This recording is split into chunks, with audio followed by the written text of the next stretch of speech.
Good morning friend, welcome my channel GK fun trick में। जैसा कि आपको पता ही है कि जब भी मैं आता हूं तो कुछ कहानी को ही लेके आता हूं ताकि आप कहानी सुनकर ही आप कोई भी नोट्स वगैरह बना सकते हैं। ठीक है, उसी तरह से मैं आज लेके आऊँ 1935 से, जो कि एग्जाम पॉइंट ऑफ व्यू से वेरी वेरी इंपॉर्टेंट पॉइंट है, क्योंकि आपको भी पता है, क्योंकि अगर आप एग्जाम बैठ रहे हैं तो आपको पता ही होगा कि 1935 से भी क्या क्या क्वेश्चन पूछा जाता है। तो आज हम लोग जो है उन्हीं पॉइंटों को लेकर चलेंगे, धीरे धीरे करके चलेंगे ताकि आपको मजा भी और समझ में आए। ठीक है, तो लेट्स सी शुरू करते हैं। 1835, ठीक है, जैसा कि हम लोगों ने देखा क्या 1892 आया, 1909 आया, 1919 आया। तो 1919 के बाद जो है कंटिन्यू वो प्रोसेस चलता है और 1935 में जाके थम जाता है। 1935 में फिर भारत सरकार अधिनियम फिर से शुरू हो जाता है। तो 1935 का जो पॉइंट है इंपॉर्टेंट, मैं वो उसको लेके आया हूँ। तो 1935 आता है, ये इंपॉर्टेंट एग्जाम के लिए इंपॉर्टेंट इसलिए क्योंकि जब हम लोग का जो राजनीतिक शास्त्र जब बना था तो हम लोग जो है इसी पॉइंट को जो 1935 के ही दर्ज पर हम लोगों ने वहां पे पुट किया हुआ है। ठीक है, तो आपने देख ही रहा होगा कि किस तरह से हम लोग जो है एक एक पॉइंट सीरी बाय सीरी हम लोग जो 1935 तक पहुंच गए हैं। और इसी तरह से एक एक पॉइंट निकाल के हम लोग को जब देश के गुरुओं लोग जब इकोनॉमी जब पॉलिटिकल जब वो पुट कर रहे थे ना, जब बना रहे थे, तो यहीं से उठा के वहां पुट कर रहे थे। ठीक है, तो लेट्स सी आज को प्रोसेस को शुरू करते हैं। आज 1935 का है, जो कि इसमें जो इंपॉर्टेंट है वो पहला टॉपिक में बोला जा रहा है 331 धारा और 10 अनुसूचियां। जब 1935 का जब ये बना था तो उसमें हर एक चीज का एक लिमिट कर दिया था कि यहाँ से यहाँ सब ये सब होगा। ठीक है, क्योंकि तब इसके अकॉर्डिंग ना हर एक चीज बढ़िया से अच्छी तरह से हो सकता था, क्योंकि इसके पहले जो होता था वो खिचड़ी हो जाता था, किसी को कुछ समझ में नहीं आता, किसी को कोई लिमिट ही नहीं थी। तो अब यहाँ से सभी को एक लिमिट में बांध दिया गया ताकि किसी को दिक्कत ना हो। ठीक है, तो यहाँ पे जिस तरह से देख रहे होंगे आपको पहला पॉइंट 331 धारा और 10 अनुसूचियां थे। ठीक है, जैसे कि अभी अगर हम लोग पूछें कि वर्तमान में कितनी अनुसूचियां हैं, तो वर्तमान में 12 अनुसूचियां हो गई है। और धारा कितनी है? धारा तो बहुत बढ़ गई और कंटिन्यू बढ़ती ही जा रही है, तो इसका कोई लिमिट नहीं है। अगर आप देख जाए तो आज के रेट अकॉर्डिंग तो अभी तो शायद फिलहाल आपका 400 कुछ है, मगर कल कुछ और भी हो सकता है। तो ये मगर 1935 के लिए ये इंपॉर्टेंट हो सकता है कि 1935 में कितनी धाराएं थी, तो 321 धारा थी और 10 अनुसूचियां थी। ठीक है, क्लियर हो गया। चलिए, यहां तक कोई प्रॉब्लम नहीं हुई। अब यहां पे बोला जा रहा है, दूसरा पॉइंट बोला जा रहा है कि भारतीय संघ की स्थापना। ठीक है, जिसमें राज्य और रियासतों को एक इकाई में बांध दिया गया। ठीक है, तो अब सेकेंड पॉइंट बोला जा रहा है इसमें कि इसके अंतर्गत जो अखिल भारतीय संघ की जो स्थापना हुई 1935, इसके अंतर्गत जो जितने भी राज्य और रियासत थे सभी को एक सूत्र में एक इकाई में जो बांध कर रख दिया गया। ठीक है, पहले तो छिटपुटिया थे, कुछ वहां है, कुछ वहां कानून लग गया, कुछ वहां कानून लग गया, तो इस सबको तोड़ के जो है राज्य और प्रांत को सभी को एक कर दिया गया। किसमें? भारत सरकार अधिनियम 1935 में कर दिया गया। ठीक है, सभी को एक इकाई में बांध दिया गया। ठीक है, उसके बाद इनमें क्या किया गया? शक्ति का बंटवारा किया गया। ठीक है, शक्ति का बंटवारा कैसे किया गया कि हर एक क्षेत्र को अलग अलग दे दिया गया कि केंद्र सूची, राज्य सूची, समवर्ती सूची दे दिया गया और सभी को अपना अपना विषय दे दिया कि आप ये इतना विषय के अंडर नहीं अपना कानून लगाइए, जो करना इसी विषय के अंदर कराइए। तो वो भी चलते लेके चलते हैं। यहां तक तो हम लोग का हो गया। उसके बाद यहाँ टॉपिक को देखिए, संघ सूची में 59 विषय दिया गया था। ठीक है, राज्य सूची में 54 विषय दिया गया और समवर्ती सूची में 36 विषय में बांटा गया है, इन शक्तियों को बांटा गया है। ठीक है, इसके तहत क्या, जब आपकी शक्तियां बढ़ जाती है तो आप उस क्षेत्र में अच्छी तरह से काम कर सकते हैं। तो वही इसमें जो है इंक्लूड किया हुआ है ताकि आप अच्छी तरह से उसको जो है ये कर सके, अपने काम कर सके। ठीक है, तो बोला जा सकता है कि उस टाइम क्वेश्चन में पूछा गया है, ये एसएससी के एलडीसी में पूछा गया है कि संघ सूची में कितने विषय थे 1935 में, तो 59 विषय थे और 54 ये थे और संवर्ती। ठीक है, जो केंद्र में जो कानून बनता है उसको हम केंद्र संघ सूची करते हैं, जो राज्य में जो कानून बनता है उसको राज्य में कहते हैं, समवर्ती में दोनों में से कोई एक जो है कोई बनाएगा तो वो समवर्ती सूची में ही कहलाएगा। ठीक है, जैसे कि अगर आपको समझ में नहीं आया तो मैं बताता हूँ, अगर कोई कानून है केंद्र बना के अगर पास कर रहा है उसको तो समवर्ती सूची में आ गया। अगर राज्य बना रहा है तो भी उसको केंद्र ही सपोर्ट करेगा। ठीक है, अगर राज्य बना रहा है तो केंद्र के ही सपोर्ट से बनेगा। ठीक है, अदरवाइज से नहीं बनने वाला है। तो बस राज्य के लिए, तो राज्य के लिए ये होता है, राज्य अपने राज्य के लिए कानून पारित कर रहा है तो राज्य के लिए करेगा, समवर्ती दोनों में से कोई। ठीक है, तो इसमें 36 दिया गया था, इसमें सेकंड वाले में, बीच वाले में 54, उसमें 59। ठीक है, 59, 54, 36 याद रखिएगा, ये एग्जाम में पूछा गया। ये तो पूछा गया है, ये तो स्योर और इसका टॉपिक को देख लीजिए, पढ़ लीजिए, क्योंकि अगर ये पूछा गया तो ये भी किसी दिन पूछा जा सकता है। ठीक है, चलिए, ये हो गया कंप्लीट। उसके बाद बोला गया अवशिष्ट शक्तियों का जो है जो भी बांट गया सीट, जितना भी बट गया, ठीक है, जितना जो 3 सीट जो बट 3 भाग में जो बट गया तो कोई फायदा नहीं हुआ, क्योंकि अवशिष्ट शक्तियां, जो विशेष शक्तियां जो थी ना, सारी की सारी जो है वायसराय के पास में ही थी, ठीक है। ये लोग कुछ भी कर ले, अगर मान लेते हैं हम लोग ब्रिटेन के खिलाफ कुछ कानून बना देते हैं तो ये पास होने नहीं देगा वायसराय, क्योंकि अवशिष्ट शक्ति वायसराय के पास में थी, तो वो चाहता तो वो कर सकता था, अगर वो चाहता तो पास कर देगा, अगर नहीं चाहता तो नहीं पास करेगा। भारतीय के लिए होगा तो जरूर पास कर देता था, मगर विदेश के लिए कोई कानून लग गया तो नहीं, पास नहीं करेगा ये, क्योंकि इसके पास ही शक्ति थी ना, बस लुभावना दिया जा रहा था, फ्रेंडशिप लुभावना मिल रहा था यहाँ पे, ठीक है। तो यहाँ तक टॉपिक क्लियर हो गया। उसके बाद देखते हैं अब जो ये जो हुआ, जो बांटा गया, उसके बाद जो सभी एक सूत्र में आ गए थे, मगर ये ज़्यादा दिन तक नहीं चला, और ये जो है वर्तमान ये जो है उस टाइम जो आया ही नहीं आया, ये अस्तित्व में नहीं आ पाई। अस्तित्व में क्यों नहीं आने का मेन रीजन यही था कि जितने भी राजा लोग थे इसमें शामिल नहीं हुए, बोले कि हम इसमें शामिल नहीं होंगे, ठीक है।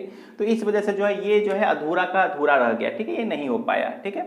उसके बाद जो यहाँ पे द्वैध शासन जो है, यहीं किसी के बाद से जो है द्वैध शासन की समाप्ति हो जाती है। द्वैध शासन का मतलब जैसे मैं पिछले वीडियो में बता चुका था, द्वैध शासन मतलब एक ही राज्य का 2 शासक हो सकता है, द्वैध शासन कहलाते हैं, ठीक है। तो यहाँ भी हम लोगों को क्लियर हो गया, ठीक है। अब राज्य जो है अपना अपना जो क्षेत्र जो है वे अपने क्षेत्र के अंदर ही रह के अपने राज्य का, अपने ही देश का जो विकास कर सकते थे। मतलब कि भारत तो बना हुआ था ना, ये तो मान लीजिए भारत है, तो यहाँ कोई राजा होगा तो यही सब राजा अपने ही क्षेत्र में रह के अपने विकास के लिए अवगत हो गए थे, कि स्वतंत्र हो गए थे, कि हाँ चलो ठीक है अपने क्षेत्र में अपने ये से हम लोग करेंगे, ठीक है। चलिए यहाँ तक भी कोई दिक्कत नहीं हुई, द्वैध शासन कमी हो गया। उसके उत्तरदायित्व सरकार की स्थापना होती है। अब सही बात भी, जब सारा कुछ अगर ये होगा तो उत्तरदायित्व सरकार की स्थापना होगी ही होगी यार। यहीं से उत्तरदायित्व सरकार की स्थापना होने से बाद से ही जो है वायसराय जो है अंडर में आ गया, किसी के अंडर आ गया। वो कौन किसके अंडर आ गया, तो वो आता है राज्य विधान परिषद के अंदर, वो उत्तरदायित्व मंत्रियों की सलाह पर ही काम करता था। ये जब द्वैध शासन खत्म हो जाता है तो वायसराय की शक्ति थोड़ा डाउन हो जाती है। अब ये जो है वायसराय जो है अब किसी के नीचे काम करने लगता है। अगर मान लीजिए वो अपनी मनमानी कम करता है तो ये जो है ना राज्य विधान परिषद के उत्तरदायित्व मंत्रियों की सलाह पर काम करता था। उत्तरदायित्व सरकार के उत्तरदायी जो मंत्री जो थे उन्हीं के आकार पे काम करता था। तो समझ आया, मतलब कि यहाँ तक द्वैध शासन तक तो वो अपना अकॉर्डिंग काम कर रहा था, मगर यहीं जैसे द्वैध शासन खत्म हो जाता है तो वायसराय जो है वो राज्य विधान परिषद के जो मंत्री जो प्रसिद्ध जो काफी क्या बोल सकते हैं उसको हम, बहुत पात्र विश्वास पात्र जो थे वे उन लोग के सलाह पे वे काम कर सकते थे, उनके विरुद्ध काम नहीं कर सकते थे, ठीक है। तो एक दायरा में बांध दिया गया था।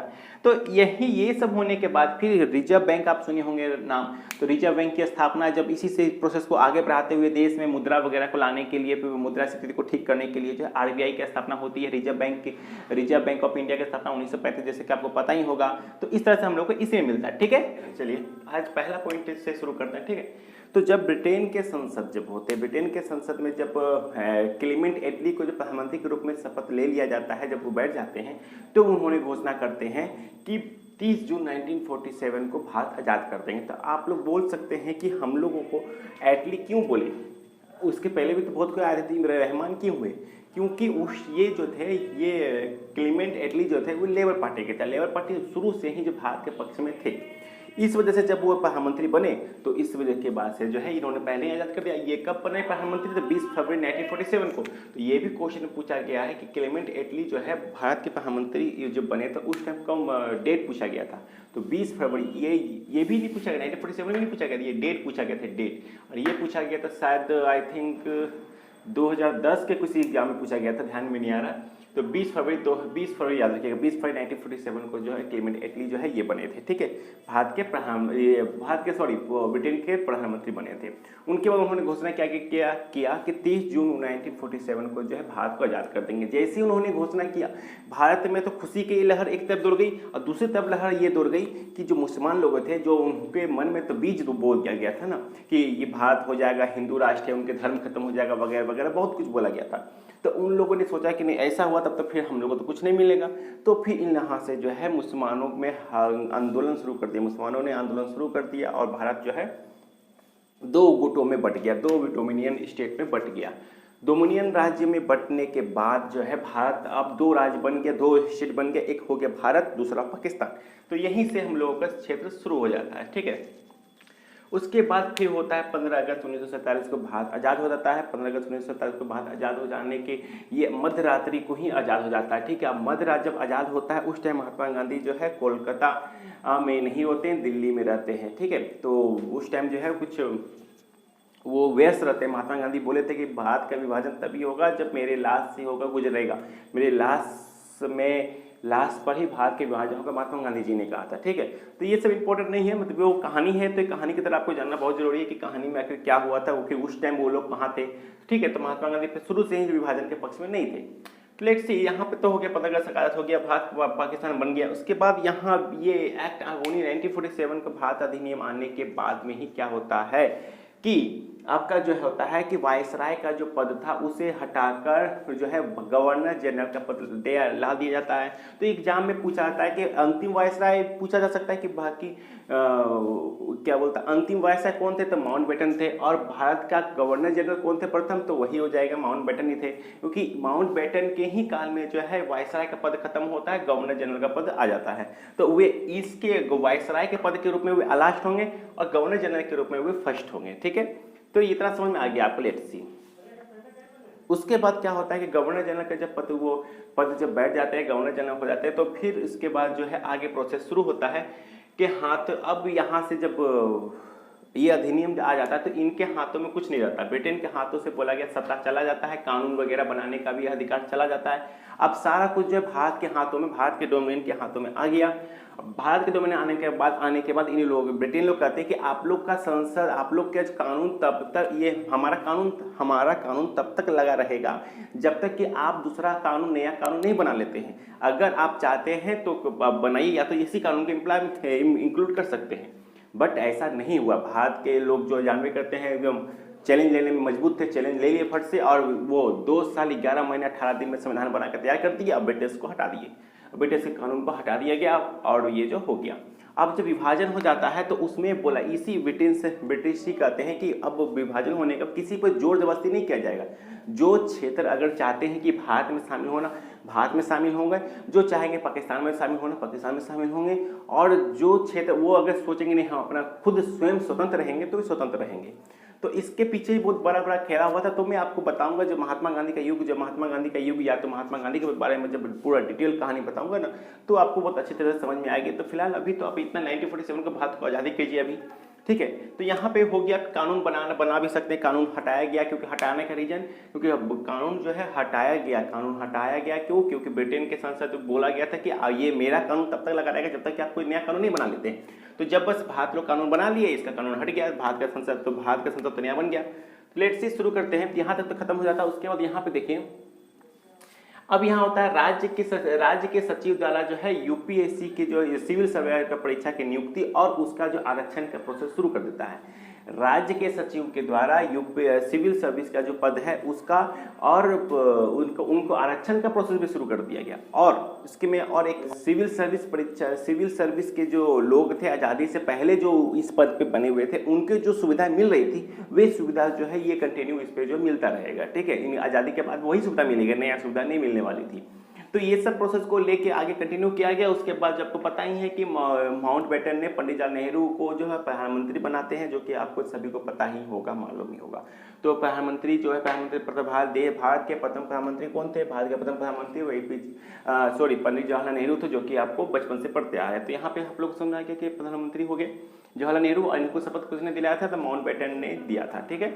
चलिए, तो यहाँ तक क्लियर हो गया। तो अब पूछा जा सकता है एग्जाम में क्वेश्चन क्या पूछा जाता है? एग्जाम क्वेश्चन पूछा जा सकता है कि भारत के अंतिम वायसराय का नाम बताइए, तो माउंटबेटन। भारत के प्रथम गवर्नर जनरल कौन है? ध्यान दीजिएगा, भारत के प्रथम गवर्नर जनरल कौन थे? तो भारत के प्रथम गवर्नर जनरल जो है यहाँ आ जाएंगे आपका माउंटबेटन थे। अगर पूछा जाएगा कि स्वतंत्रता के बाद भारत के गवर्नर जनरल कौन हुए, तो उनका भी अलग नाम आता है, ठीक है। तो आगे कंटिन्यू पढ़ेंगे तो मजेदार भी आएगा, अच्छा भी लगेगा आपको, ठीक है। चलिए, ये टॉपिक खत्म होता है, और अच्छा लगे तो सब्सक्राइब शेयर और लाइक जरूर कीजिए ताकि मुझे मोटिवेट मिलता रहे, ठीक है। ताकि और एक अच्छा तरीके से करने का मजा आए। और अगर कुछ गलती हो रही है तो मुझे आप बोल सकते हैं, कमेंट में लिख लीजिए, ताकि मैं उसको सुधारने की कोशिश करूंगा। ठीक है, तो आज हम लोग का देश आज़ाद होता है। इसके बाद से अब जो आपको टॉपिक मिलेगा वो महात्मा गांधी युग के बारे में टॉपिक को मिलेगा, जो कि बहुत मजेदार टॉपिक रहेगा और वो एग्जाम के पॉइंट ऑफ व्यू से बहुत वेरी इंपॉर्टेंट है, क्योंकि उससे 2 3 4 क्वेश्चन तो पूछता ही पूछता है, हर एग्जाम में पूछता है। जो एग्जाम में बैठ रहे हैं आपको तो पता ही होगा। तो लेट्स सी, मिलते हैं नेक्स्ट वीडियो में। ठीक है, धन्यवाद, जय हिंद।